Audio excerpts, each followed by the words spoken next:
Answers पहा काय आहेत आजचे आन्सर्स. जस्ट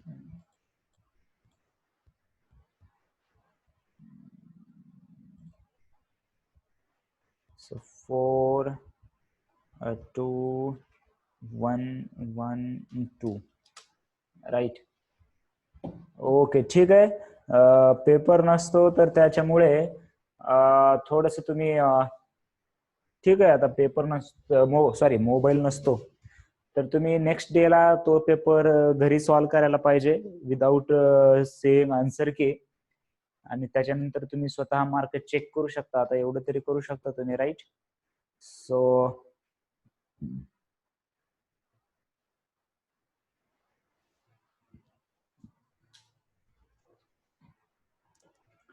ओके चला मार्क पोस्ट करा बरं तुमचे. थोडस आज एक दोन क्वेश्चन ते लेन्थचा रेजिस्टन्सचा एक थोडासा टीच करायचा राहिलेला आहे. आणि सांगतोय की या वीक पासून जरासं 2 चॅप्टर तयार होऊ शकतो तुमचा. म्हणजे आतापर्यंत जे बिट्स शिकवले होते त्याच्यावर डेडिकेटेड असे क्वेश्चन तुम्हाला एररलेस वगैरे बुक मध्ये सापडले नव्हते, फक्त करंट आणि याच्यामध्ये. पण आता आजपासून जो ओहम्स लॉ किंवा रेजिस्टन्स विषयी जे काही पाहणार आहोत आपण याच्यावरती खूप सारे क्वेश्चन तुम्हाला भेटतील बुकमध्ये. एक क्वेश्चन तो लेन्थचा जमला नसेल, ठीक आहे. ओके बाकी क्वेश्चन तरी मला वाटतं व्यवस्थितच आहेत, यायला पाहिजेत, ठीक आहे. ओके सो मार्क पोस्ट करा तुमचे आणि कंटिन्यू करूया आपण. आणि अजून एक की बऱ्याच जणांना जरासं शनिवारी बायोचा पेपर असल्यामुळे जरासं अडचण झाली, त्यांनी रिव्हिजन करायला ठरवलं होतं, ठीक आहे. ऍज अ सरप्राईज टेस्ट घेतली तुम्ही. ओके सो नेक्स्ट टाइम जे शेड्यूल असेल परीक्षेचं जरासं व्यवस्थित सांगतोय मी. आणि जे काही क्लास मिस करतायत आणि नंतर ग्रुपवरती टाकतायत त्यांच्यासाठी सांगतोय, किंवा जे काही रेकॉर्डेड व्हिडिओ असं काहीतरी स्किप करत पुढे पळत बघत असतील, ठीक आहे. थोडस आपल्या नोटीस व्यवस्थित लक्षात घेत चला. यावेळेस जर असं झालंय ते मिस्टेकनली सॅटर्डेचा पेपर संडेला. Okay so we will start then lecture. बाकीच्यांनी एक्झाम क्वेश्चन सोडवले नाहीत का रे? बाकीच्यांचे का मार्क आले नाहीत? बाकीच्यांचे मार्क का आले नाहीत? Very good. हा ओके चलो.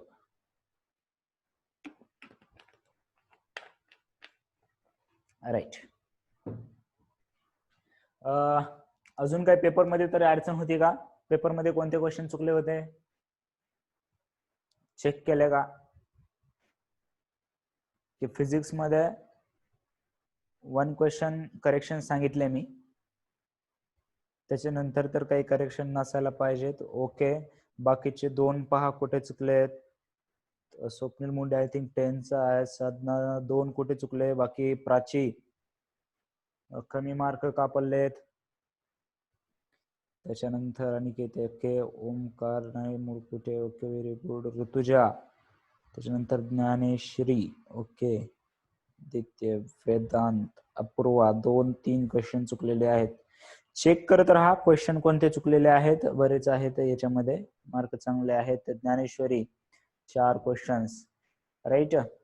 चेक करत राहा की क्वेश्चन कोणते चुकतायत, सॉल्व्ह करा आणि ते अनालाइज करा क्वेश्चन की कशामुळे चुकतायत नेमके. त्या टाईपचा आपण क्वेश्चन झालाय का, टीच केलाय, नाही केलाय, सोडवलाय त्याच्यावरती, नाही सोडवलाय.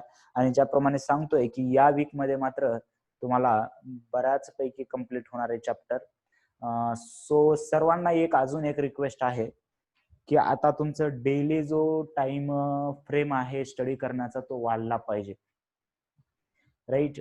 अजूनही म्हणजे थोडस अवघड आहे मला माहिती आहे. सेटअप ऑनलाईन अभ्यास कधी केला नाही आपण, ते तेवढं सिरियस येत नसेल. बाकी सर्व गोष्टी ठीक आहेत, पण जर if you are serious about your goals right, तर तेवढंच सिरियस व्हा कृपया करून. कारण मला वाटतंय की अजूनही कोणाला वाटत असेल की जानेवारी महिना किंवा फेब्रुवारी महिना जसा आधी होता तसं आपली लाईफ होणार आहे, तर त्यांनी 2 वर्षासाठी संन्यास घ्यावा, ठीक आहे. कारण नॉट पॉसिबल सध्या जी सिच्युएशन आहे ती पाहता. तर आता तुमचा स्टडी टाइम जो आहे तो 10 आवर्स पर्यंत तरी गेला पाहिजे मिनिमम, असं मला वाटतं. कारण प्रॉपर नीट जेई एक्झामला तेवढा कंटिन्यू स्टडी लागतच, ठीक आहे. It is not easy. जर तुम्ही पाहिलं की MBBS मेडिकल मध्ये किती सीट असतात ओव्हरऑल महाराष्ट्रामध्ये, किंवा if your in math student, फक्त इंजिनियर होऊन काही फायदा नाही. You should be a quality college असलं पाहिजे तुमचं, आणि क्वालिटी ग्रॅज्युएशन पहिल्या टॉपसाठी तेवढीच फाईट आहे इंजिनिअरिंग साठी सुद्धा. ठीक आहे. सो त्याच्यावरती थिंक करा आणि त्याच्याप्रमाणे तुम्ही जर असं त्याला वेळ देताय का हे अनालाइज तुम्ही स्वतः करू शकता. Okay. So we will start today's lecture by revising previous some topic, right.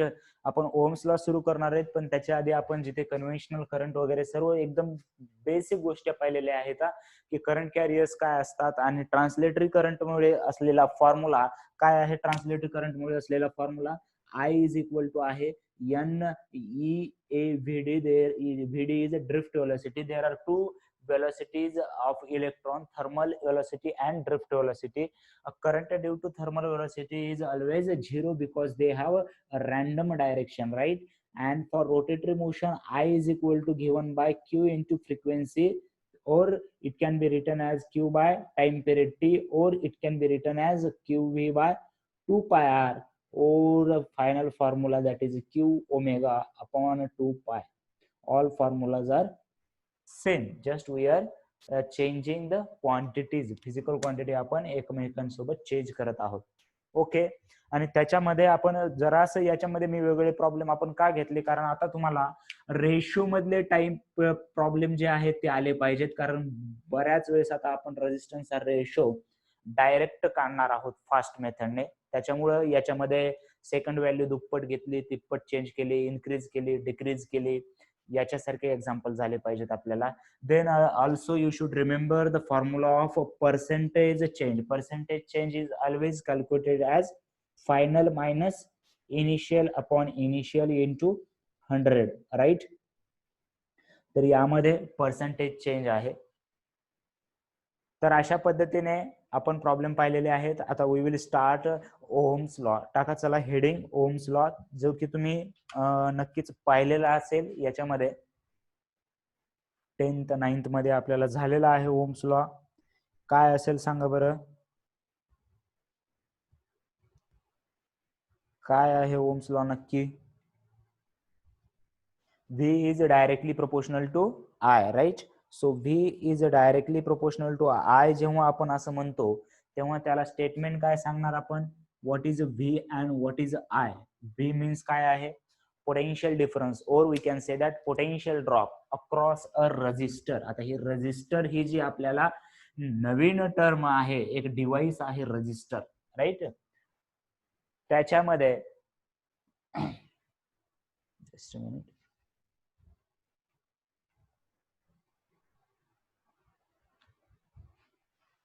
ठीक आहे. V is equal to I R. Very good. So याच्यामध्ये कसं सांगतो आपण, potential drop across a resistance is directly proportional to current flowing through it, right. Statement कसं तयार केलं पहा, जस्ट इक्वेशन आहे, काय आहे, V is directly proportional to I. याला कसं सांगणार स्टेटमेंट मध्ये, potential drop across a resistance is directly proportional to the current flowing through the resistance, right. याच्यामध्ये रट्टा मारायची काय गरज आहे का, बिलकुल नाही. ठीक आहे. फक्त एक्सप्रेशन इक्वेशन याच्यामध्ये, ठीक आहे. ओव्हर द 2 years आपल्याला जेव्हा लागायचं, जेव्हा बोर्डासाठी आपली तयारी होईल, लक्षात घ्या की 70% फिजिक्स साठी तर तुम्हाला on the basis of problem तुम्हाला 70% मार्क घेता येऊ शकतात फिजिक्सच्या पेपरमध्ये सांगतोय. आणि काय डाऊट वाटलं तर रिसेंट आपला बोर्डाचा 12th पेपर तुम्ही चेक करू शकता. जे पहिले 10 MCQ आहेत त्याच्यामधले 2-3 MCQ तर रिसेंट आपण ज्या एक्झाम मध्ये घेतले होते ती MCQ विथ न्यूमेरिकल म्हणतोय मी, ठीक आहे. तर त्याच्यामुळं बोर्डाचं तरी आता तरी तुम्ही काय म्हणजे 12th, आता तर 11th आहे सोडा, 12th ला सांगितलं. पण याच्यामध्ये पहा, याच्यामध्ये स्टेटमेंट काय लक्षात ठेवायचं, potential drop across the resistance is directly proportional to the current flowing through it, right. मग ही प्रोपोर्शनॅलिटी काढण्यासाठी आपण तिथे एक कॉन्स्टंट घेत असतो, त्याला प्रोपोर्शनल कॉन्स्टंट म्हणू शकतो आपण. So V is equal to काय लिहिणार, मग इथे जो कॉन्स्टंट येणार तो घेतला आपण R, where R is a proportionality constant and it is known as resistance,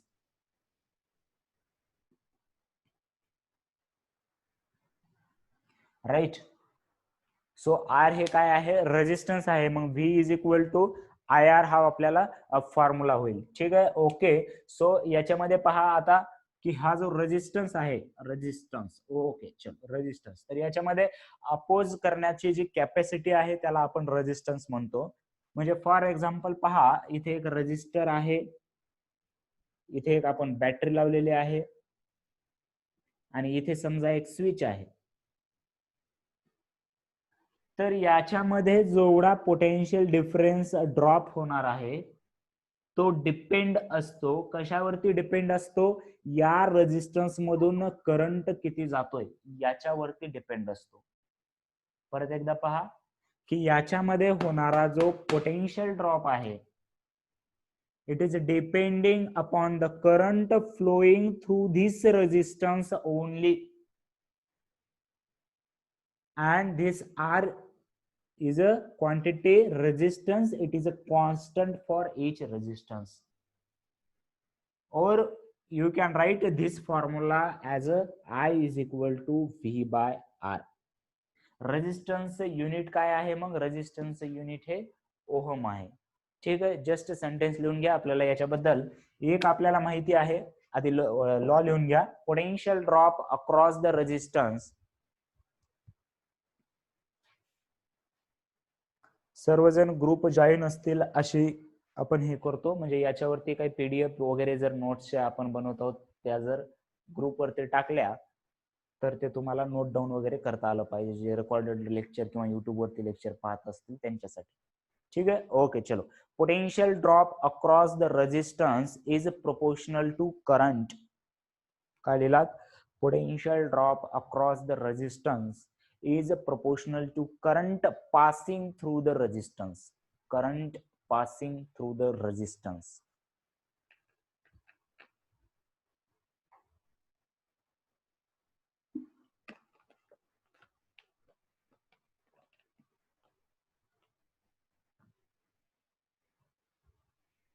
So V is directly proportional to I. V is equal to IR and R is a resistance. असंच लिहून घ्यायचं. Resistance unit असतं ohm. त्याच्याबद्दल detail study करायचंय. एवढा एकदा law पूर्ण आपण स्टडी केलो की रेजिस्टन्स कडेच जाणार आहोत.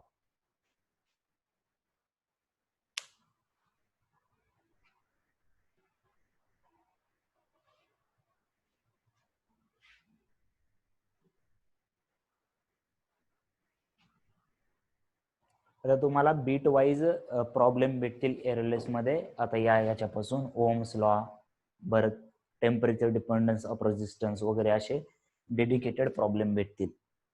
ठीक आहे. ओके. हे लिहिलात. रेजिस्टन्स ओहम मध्ये लिहिलात. डायग्राम काढून घ्या सिंपल एक. समजा हे जर 20 पोटेन्शियल आहे आणि जर 5 ओहम जर रेजिस्टन्स असला तर मला करंट सांगा किती येतो इथे या सर्किट मध्ये. या सर्किट मध्ये करंट किती येतो सांगा.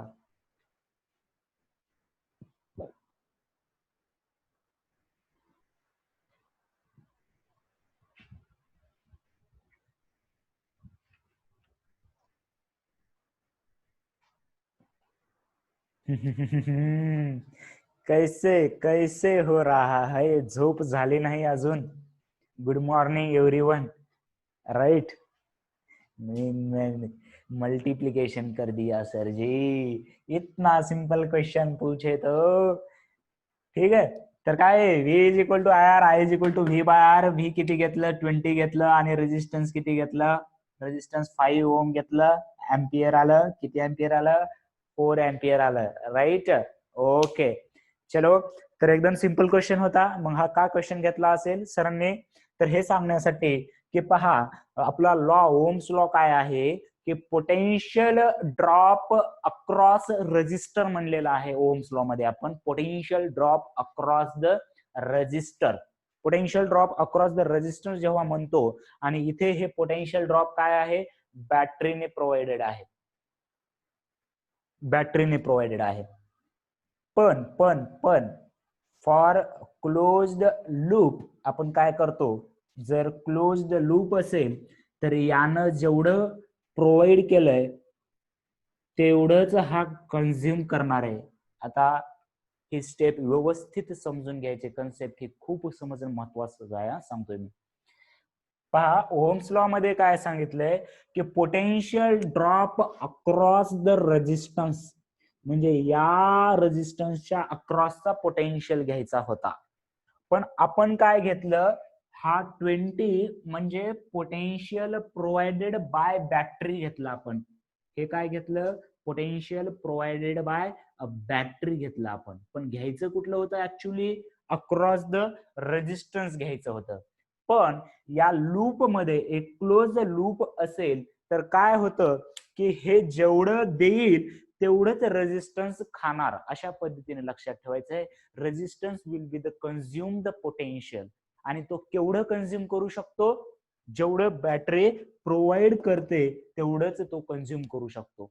आता इथं एकच रेजिस्टन्स आहे, समजा दुसरा लावला तर हे दोघं मिळून या बॅटरीचं पोटेन्शियल खातील. त्या केसेस आपल्याला स्टडी करायचे, पण सध्या लक्षात ठेवायचंय की बॅटरीनं जेवढं प्रोव्हाइड केलं तेवढं इथे या क्लोज लूप मध्ये रेजिस्टन्स न खालं, म्हणून आपण रेजिस्टन्सच्या अक्रॉसचा पोटेन्शियल हे 20 घेतलेला आहे. सो स्टार करून तुम्ही नोट डाऊन लिहून, नोट करून नोट म्हणून लिहा. तिथे 2 पॉइंट मध्ये लिहायची नोट आपल्याला. पहिल्या पॉइंट मध्ये लिहा, in this case V is not a potential provided by battery. लिहा नोट म्हणून फर्स्ट पॉइंट टाका. हे कन्सेप्ट समजणं खूप महत्वाची आहे. नोट याच्यामध्ये, in this case V is not potential provided by battery.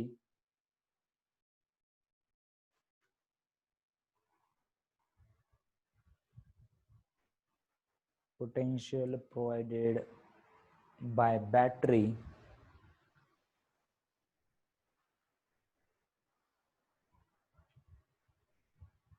it is a potential drop across the resistance. It is a potential drop across the resistance.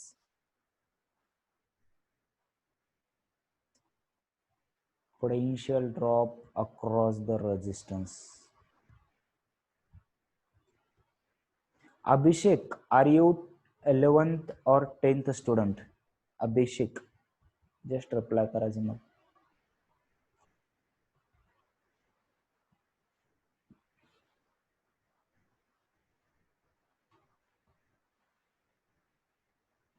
लिहिलात काय लिहिलात त्याच्यामध्ये? अरे सांग तर, तू 10वीचा आहेस का 11वीचा आहेस? का विचारतोय अजून वर? ठीक आहे, चला लिहिलात. In this case V is not potential provided by battery. It is a potential drop across the resistance. It is the potential drop across the resistance. It is a potential drop across the resistance.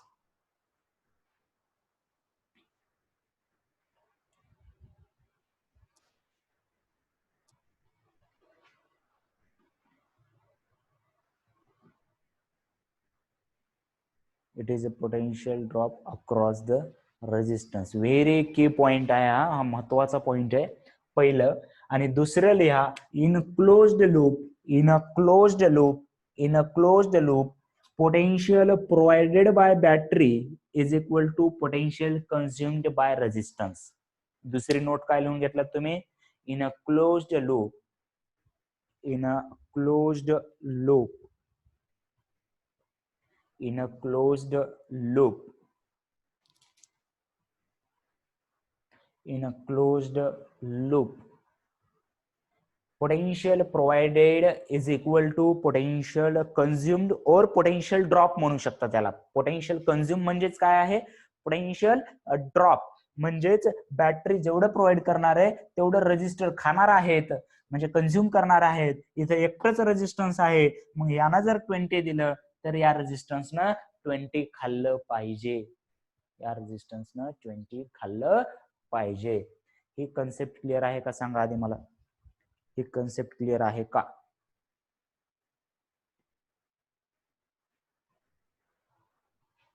right? Very good. Okay, okay, okay, right, very good. चल, तर आता एवढं पाहिलेलं आहे. तर again we will go towards the basic foundation lecture. What will be the graph of V versus I? What will be the graph of V versus I? When we compare this equation, or V is equal to IR equation,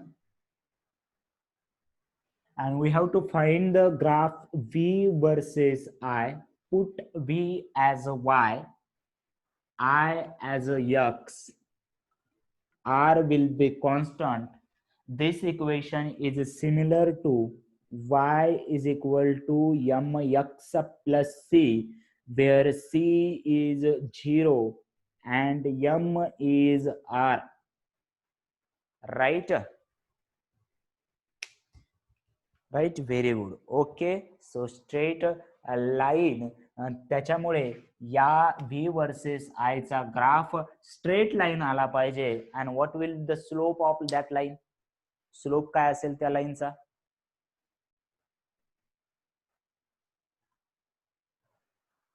right, very good.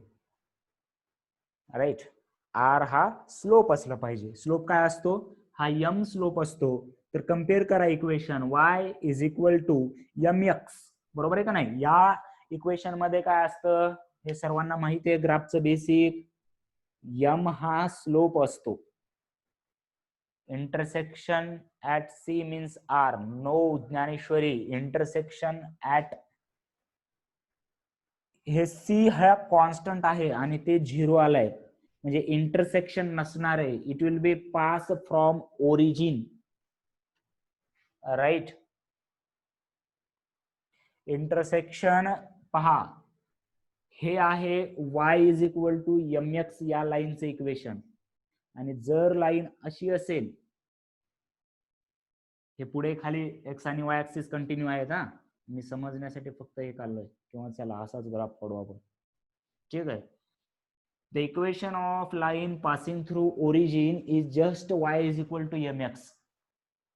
An equation of line which is not passing through origin is y is equal to mx plus c, where this c is a intersection at y axis.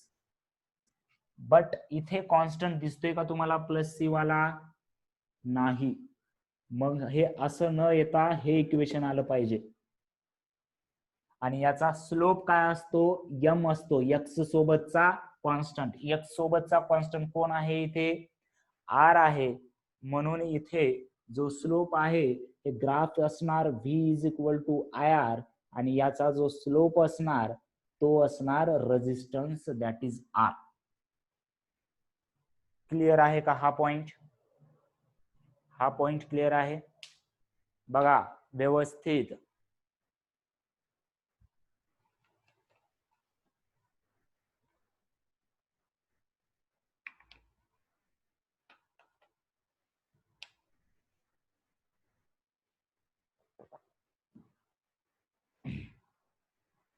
कोणता अडचण असेल तर विचारू शकता. काही अडचण आहे का ज्ञानेश्वरी?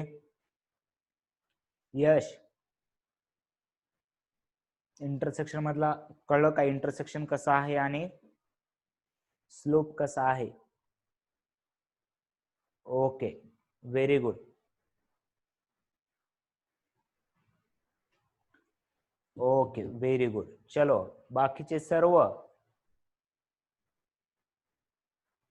निखिल, अपूर्वा, कळलेला आहे पूर्ण पॉइंट हा? मग आता मला सांगायचंय, आधी लिहून घ्या की हे कम्पेअर करा, V is equal to I R, असंच लिहून घ्या, तुम्हाला कळेल तिथे. y is equal to X R, M X plus C, C zero आहे आणि M is equal to R आहे. तर असा ग्राफ यायला पाहिजे. हे Y plus M X plus C चा ग्राफ येतो, राईट?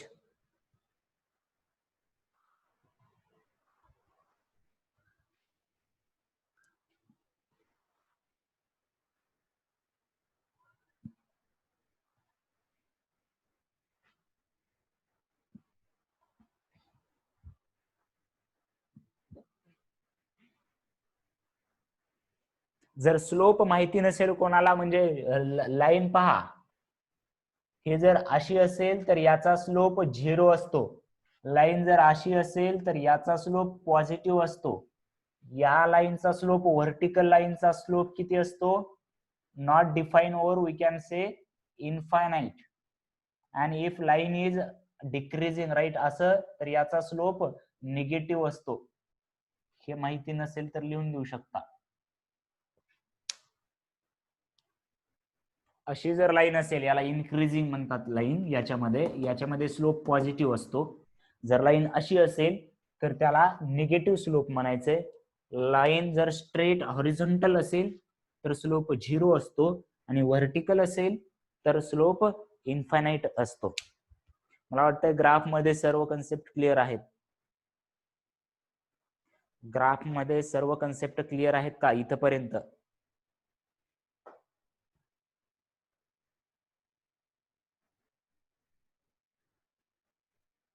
ओके, ओके, चलो ठीक है. तो if you have asked the graph of I versus V, what will be the change in graph? What will be the change in graph? What is the slope of graph? चला एवढं सांगा मला. I versus V जर graph काढला तर slope काय असणार? Right, very good. हे झालेलं आहे लिहून.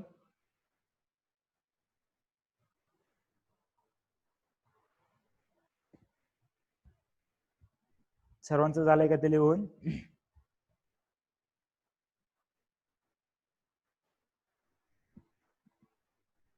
ग्राफ कसे काढायचे ज्यांनी पाहिलं नाही? V is equal to I R, replace करायचं व्ही ला वाय ने, कारण वाय वर्सेस एक्स ग्राफ काढत असतो आपण. व्ही ला वाय ने रिप्लेस केलं, आय ला एक्स ने रिप्लेस केलं, आर ला आर. हे इक्वेशन पहा कोणासारखं येतंय? Y is equal to M X plus C सारखं येतंय, पण सी इथे नाहीच आहे म्हणून सी 0 आलं, आणि एम म्हणजे आर आलं, आणि हे स्ट्रेट लाईनचं इक्वेशन आहे म्हणून याचा ग्राफ स्ट्रेट लाईन येईल, आणि स्लोप एम म्हणजे आर येणे. बट आता कसं करणार आहे? मी काय विचारलंय आता याच्यामध्ये, की आय वर्सेस व्ही ग्राफ काढलाय. इक्वेशन काय कसं आहे आपलं? I is equal to V by R आहे. आता आय वर्सेस व्ही म्हणजे आय ला वाय ठेवायचंय, व्ही ला एक्स ठेवायचंय अपॉन आर. मग याला जर कम्पेअर केला कोणासोबत? Y is equal to M X plus C सोबत. सी तर 0 आहे, बट आता स्लोप काय होईल? आता स्लोप काय होईल? M is equal to 1 by R आहे. देअरफॉर स्लोप काय झाला? 1 बाय आर. केव्हा? तुम्हाला ग्राफ कसा विचारलाय? I versus V. त्याच्यामुळे ऑब्जेक्टिव्ह सोडत असताना लक्षात ठेवायचे की ग्राफ कोणता विचारलेला आहे. आपल्याला पाठ झालेला असतं आय वर्सेस व्ही, आणि आय दिसले की आपण स्लोप राईट आर लिहितो. पण व्ही वर्सेस आय ग्राफ आहे का आय वर्सेस व्ही ग्राफ आहे ते तुम्ही एकदा चेक करायचंय. ठीक आहे, इथपर्यंत क्लिअर आहे का सांगा मला? चला रिप्लाय करत राहायचंय. तुम्ही जर क्लिअर नसेल तर मी पुढे जाणार नाही. काय यस तर टाईप करायचं, एक लेटर तर टाईप करायचंय, आहे का नाही? आपण फिजिकल क्लासमध्ये असतो तर अशा मुंड्या हलवल्या असत्या की एवढ्या अशा.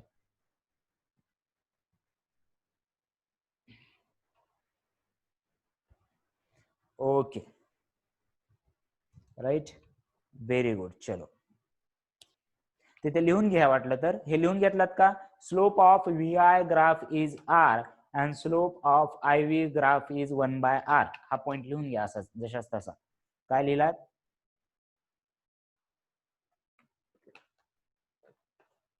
Slope of V I graph is R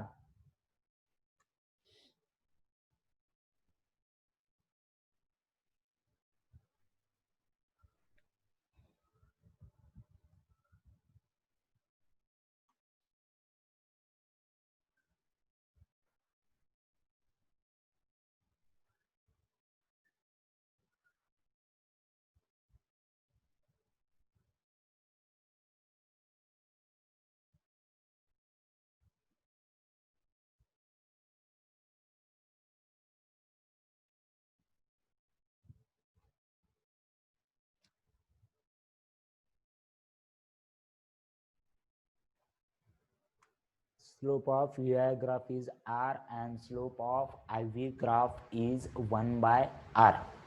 Done. Just एक प्रॉब्लेम घ्या.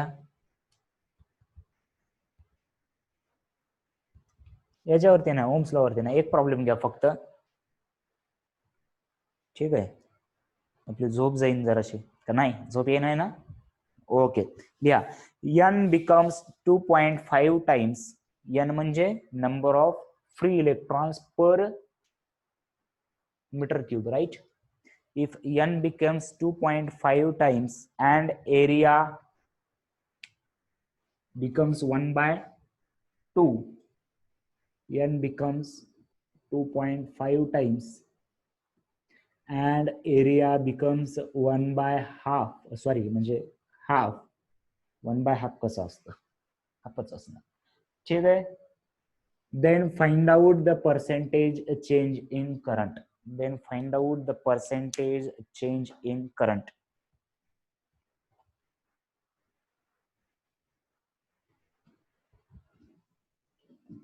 Then find out the percentage change in current. अभिषेक आपल्याला यासाठी विचारलं होतं की आपल्याला येस्टरडे एक्झाम मध्ये मॅथ मध्ये मार्क कमी आलेत, त्याच्यामुळं सध्या त्याच्यावरती फोकस करावा अशी माझी रिक्वेस्ट असेल. राईट. जर तुम्ही 10th कॉन्फिडन्स असाल, राईट, म्हणजे तिकडे मार्क कमी पडायला नाही पाहिजेत.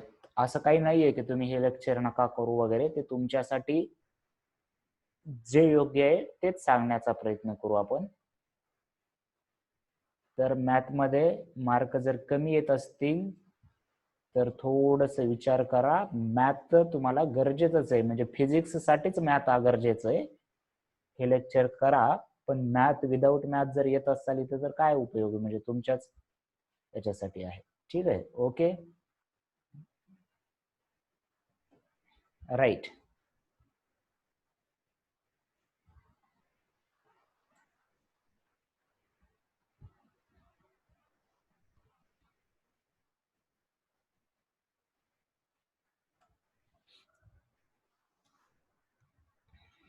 आता आपल्याला या क्वेश्चन मध्ये ड्रिफ्ट व्हेलॉसिटी बद्दल काही बोललेलं नाहीये. So we will assume that drift velocity is a constant.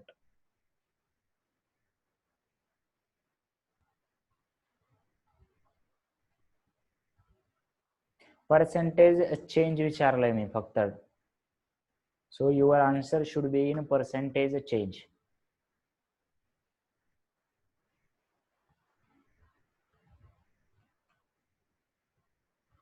Very good, Yash.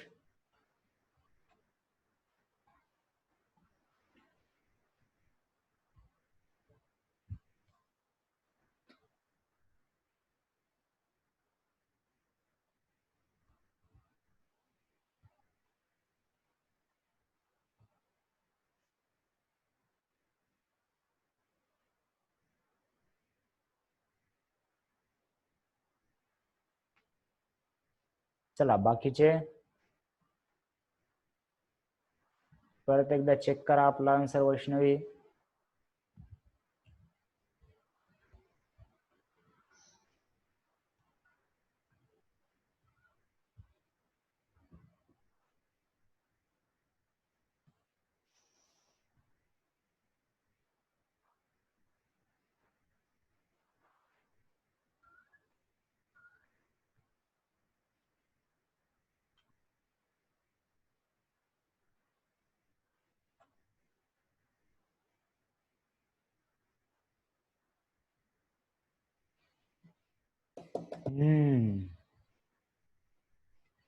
तर आहेच की कुठे जाणार आहे. जस्ट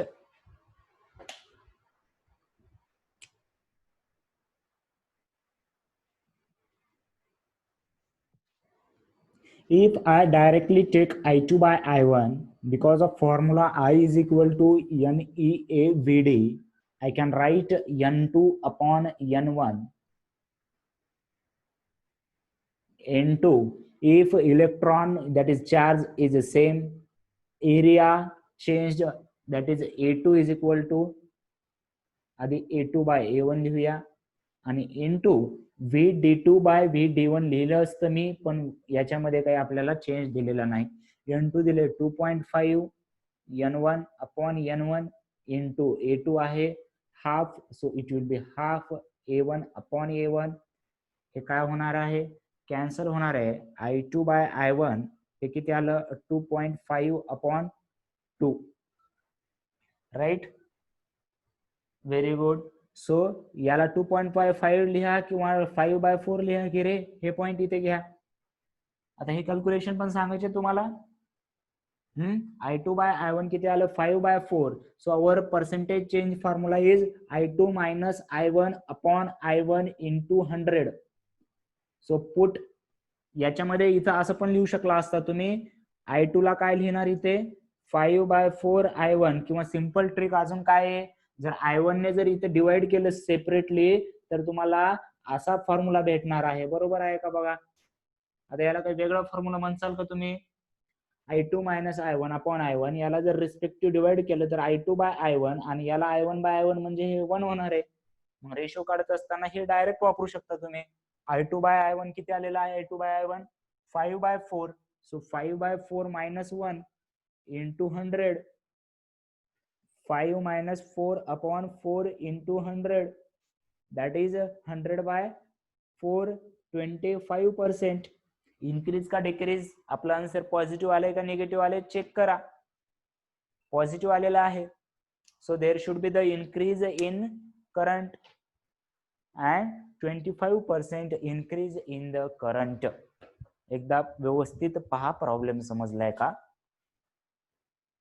प्रॉब्लेम म्हणतोय मी आधी, की विचारलंय काय आपल्याला, एन मध्ये दिलंय, ए मध्ये चेंज दिलाय काहीतरी, आणि करंट मध्ये पर्सेंटेज चेंज विचारलाय. मी आधी रेशो घेतला, मी त्या रेशो साठीच आपण 1 वीक घातलेला आहे. तुम्हाला वाटत असेल सर या स्पीडनं का जात असेल, कारण याच्यासाठी हे खूप इम्पॉर्टंट. एवढे जर तुम्हाला आता हे रेशोचे प्रॉब्लेम जमायला लागले की सर्व आता फक्त आपल्याला नवीन कन्सेप्ट तेवढ्या लर्न करत जायच्या. आणि जर इथे येत नसतील तर मी सांगितलं होतं की प्रॉब्लेम मनाने तयार करा. किती अवघड आहे. इथं मी 2.5 च्या ऐवजी 4 टाइम्स घेणार, एरिया हाफच्या ऐवजी 3 टाइम्स घेणार, आणि पर्सेंटेज चेंज काढणार. कसं काढायचंय, रेशो पहा याच्यामध्ये कसा आहे. रेशो काढून घेतला की पर्सेंटेज चेंज फॉर्म्युला मात्र आपल्याला नक्कीच माहितीच पाहिजे ना, त्याच्याशिवाय कसं असणार.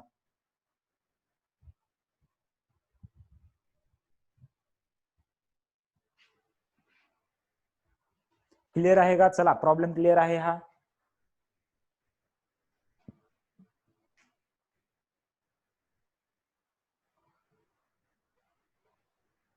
Okay, right, very good.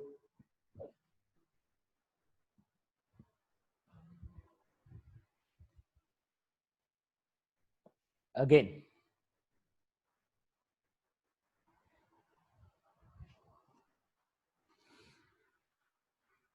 If, next problem लिहा मग. चला, if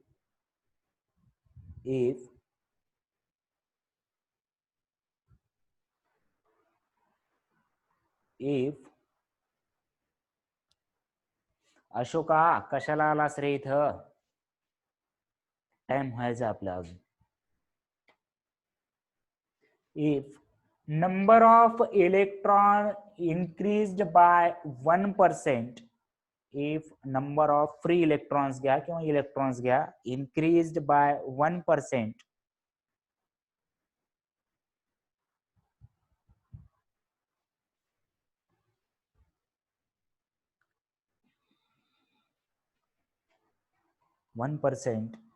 and area of a conductor is increased by, and area of conductor is increased by 1.5%,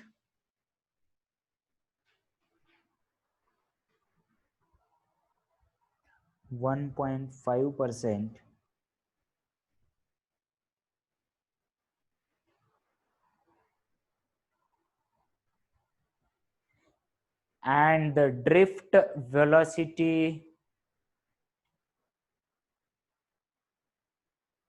is decreased by 0.4%, and drift velocity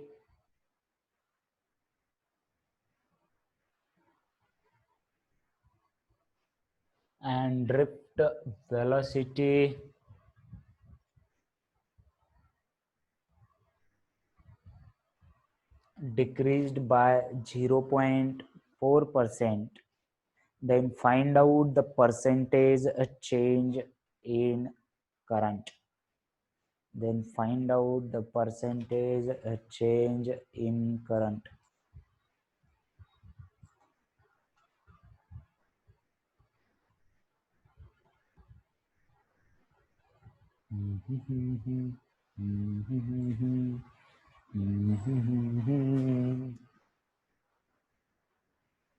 क्या करेंगे आप फाइंड इस प्रॉब्लम का solution? क्या याद आ रहा है कुछ बैकग्राउंड में? कुछ डेरिवेटिव जैसा लग रहा है? याददाश्त खो चुकी है सर हमने इस लॉकडाउन में,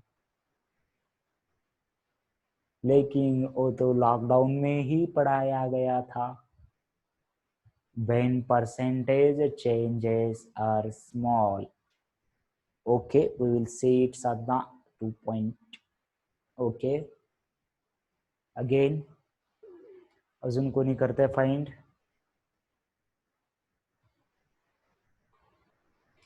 When percentage changes in physical quantities are given, and these percentage changes generally should be less than 5%. You can also use it up to 10% depending upon your options, but you should use definitely when percentage change are less than 5%. And what is the formula for that? Or short trick म्हणू शकता तुम्ही तुमच्या भाषेत. If a formula of x is given by a raised to power a, b raised to power b upon c raised to power c, then percentage change in x can be written as a into percentage change in a plus b into percentage change in b. If quantity is in denominator, then write minus c in percentage change in c. It is a percentage change, not a percentage error.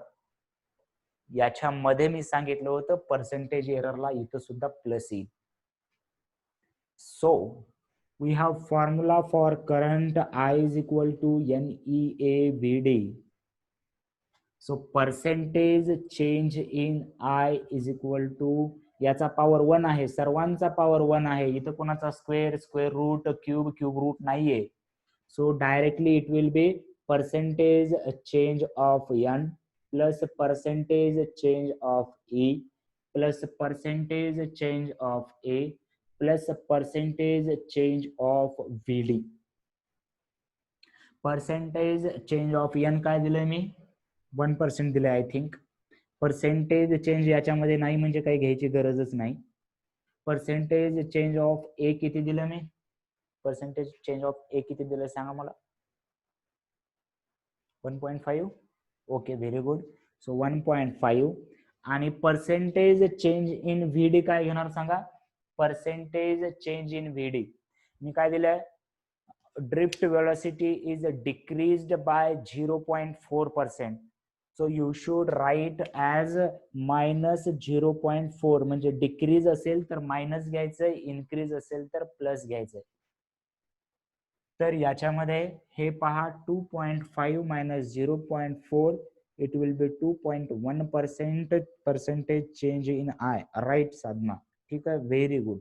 तर याच्यामध्ये जर positive आलं असेल तर समजायचं increase आहे, negative आलं असेल तर समजायचं डिक्रीज आहे. एकदम सिंपल. आता हेच प्रॉब्लेम आपण रेजिस्टन्स वरती पाहणार आहोत उद्या. रेजिस्टन्सचा फॉर्म्युला होईल आपल्याला आणि मग ढेर सारे आपको प्रॉब्लम सॉल्व करने हैं. उतने कितने सर? उतने जितना आप सॉल्व कर सकते हो. राइट.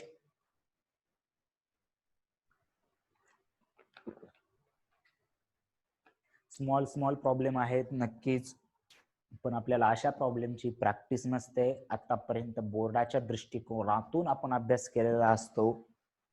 आपल्याला लिहायची सवय असते. Therefore, given, hence, proved अशा सर्व गोष्टी आपल्याला विसरून नवीन गोष्टी सुरू करायच्या नक्कीच अवघड जात असतील. ठीक आहे, पण अशा टाईपचे प्रॉब्लेम थोडस प्रॅक्टिस करा. प्रॅक्टिसने सर्व काही सोपं होणार आहे तुम्हाला. अशा प्रकारचा अजून एक प्रॉब्लेम घेऊ शकता तुम्ही. इफ करंट चेंजेस बाय 2% लिहा. If current changes by 2%, changes म्हणलं की पॉझिटिव्ह घ्यायचं. जर इन्क्रीज डिक्रीज दिलं नसेल, जर चेंजेस दिलं असेल तर पॉझिटिव्ह घ्या. If current changes by 2%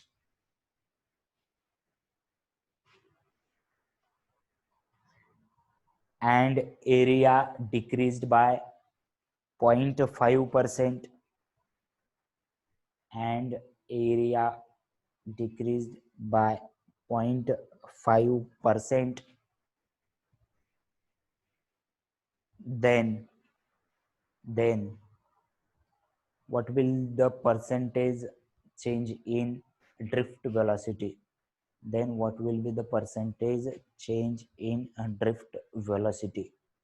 Right. So अशा पद्धतीचे प्रॉब्लेम घेऊन तुम्ही स्वतः सॉल्व्ह करू शकता. करंट डेन्सिटी किंवा इलेक्ट्रिक फील्ड या गोष्टी अजून पाहिलेल्या नाहीत, हळूहळू होतील. बरोबर आहे, घाई बिलकुल करायची नाही. आपण छोटे छोटे प्रॉब्लेम सॉल्व्ह करत जायचे. उद्याच्या लेक्चर मध्ये रेजिस्टन्स आणि त्याच्यावरती problem. So tomorrow you can be able to solve the problem on resistance, length and area. तर अशा प्रकारचे थोडेसे प्रॅक्टिस घ्या. तुम्हाला कोणता जो काही फॉर्म्युला माहितीये त्याच्यामध्ये पर्सेंटेज चेंज, मी म्हणलं ना की एररलेस वरती अजून डेडिकेटेड प्रॉब्लेम तुम्हाला बीट टू बीट आपण अजून स्टडी केले नाहीत. ओके ठीक आहे. 2.5 येतं का आन्सर सांगा. साधनानं काढलेला आहे. बाकी चालेल का अजून कोणाचं 2.5%?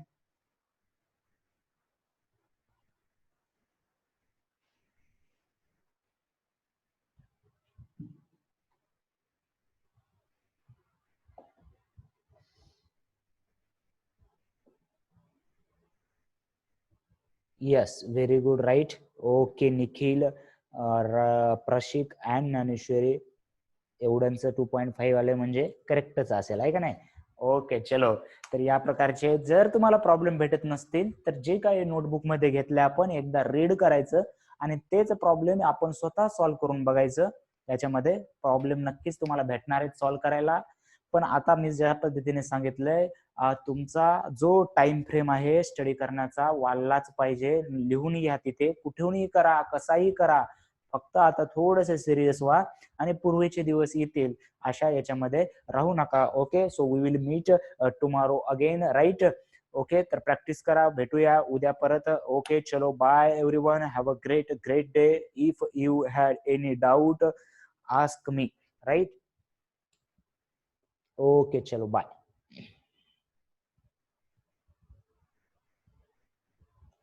बाय.